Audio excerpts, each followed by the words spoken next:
Барлықтарыңызға сәлем достар, менің каналыма қош келдіңіздер. Каналға тіркеліп, видеоға лайк басуды ұмытпаңыздар. Ағарған шашты қарайтуға болады. Ақ шаштан қалай құтыламыз? Бүгін осы жөнінде ақпараттармен бөлісетін боламын.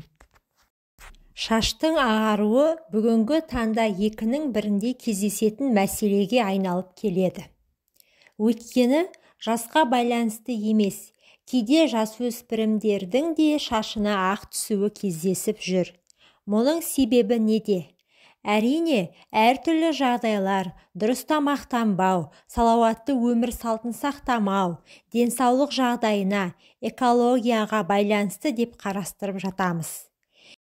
Дегенмен мамандар шашты бастапқы қалпына келтіріп, қарайту үшін бірнеше әдістерге жүгіну қажеттігін ескертеді. Шашты қарайтудың 3 әдісі бар. Бірінші химиялық әдіспен қарайту, яғни бояу. Екінші табиғи, ағзаға зиян келтірмейтін жолмен қарайту. Үшінші үй жағдайында шашты қарайту. Шашты химиялық жолмен қарайту. Шашты қарайту керек болғанда, ойымызға ең алдымен келетіні дүкенде сатылатын шаш бояуын алып, шашымызды бояу. Бірақ бұндай химиялық қоспалары бар шаш бояуының кері әсері де бар. Химиялық қоспасы бар бояулармен шашты жиі бояғаннан бастапқы қалпын жоғалтып, сынғыш, өңі де қашып, өлі шашқа айналады. Шашқа нәр беру үшін ұзақ уақыт бойы әртүрлі маскалар жағып, еңбектенуіне тура келеді. Егер шашыңызды осындай бояумен қарайтуға шешім қабылдаған болсаңыз, тәжірибелі шебермен ақылдасқаныңыз жөн.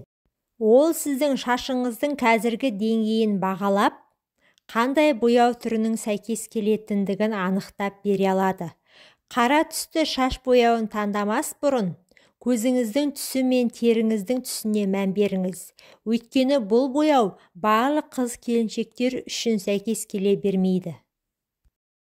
Табиғи бояуларды қолдану. Шашты химикатсыз, зиянды қоспаларсыз қарайтуға болады.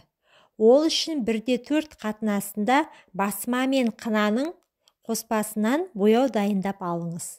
Қандай маркасын таңдағаныңыз маңызды емес. Тек бар болғаны басманың өзімен ғана бояуға шешім қабылдамаңыз. Өйткені сіз күткен қара түс емес, жасыл немесе басқа да шаң түстес ренг шығуы мүмкін.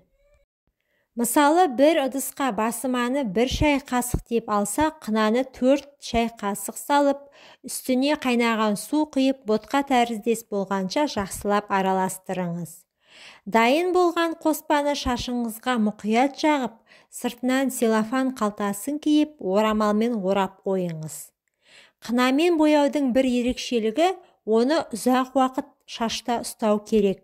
Химиялық қоспасы бар бояумен боясаңыз, кемінде 40 минут жеткілікті болса, қынаны 6-8 сағат ұстағаныңыз жөн.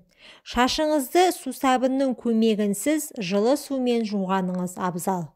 Шашыңызды қына мен басманың қоспасымен бояйтын болсаңыз, бас теріңізге ешқандай зиян келтірмейді. Тіпті ол өлі шашты қалпына келтіруге көмектеседі және ауру шашты емдейді, қалыңдатады, шаштың саулығын қайтарады, жылтыр етеді. Үй жағдайында шашты қарайту. Ол үшін сіз бірнеше ай көлемінде емен ағашымен дос болуыңыз керек.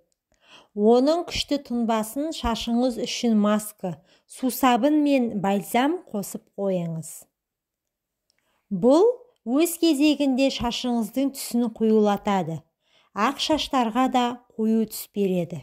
Бірте-бірте шашыңыз осылай қараяды. Жаңғақ та ақ шашты қарайтады. Бірнеше жаңғақты алып сақтайсыз. Ештеңесін алып тастамаңыз. Осы сақталған жаңғақты қайнаған суға салып, жарты сағаттай қайнатыңыз. Кейін әбден суығанын күтіңіз. Ыдыстың түбінде тұнбасы қалады. Шашыңызды сусабынмен жуып алыңыз. Қолыңызға бояу жұғып қалмау үшін резинка қолғап киіп алып, түбіндегі тұнбаны басқа ыдысқа салып қойыңыз. Содан кейін шашыңызды осы сұйықтыққа батырып, бояу шашыңызға жақсылап сіңуі үшін жарты сағат көлемінде ұстап тұруыңыз керек. Шашыңыздың сұйықтыққа батпаған тұсын әлсін-әлсін қолыңызбен жуып тұрыңыз. Содан кейін ағып тұрған жылы сумен жуып тастаңыз. Пияздың көмегімен қарайтуға болады.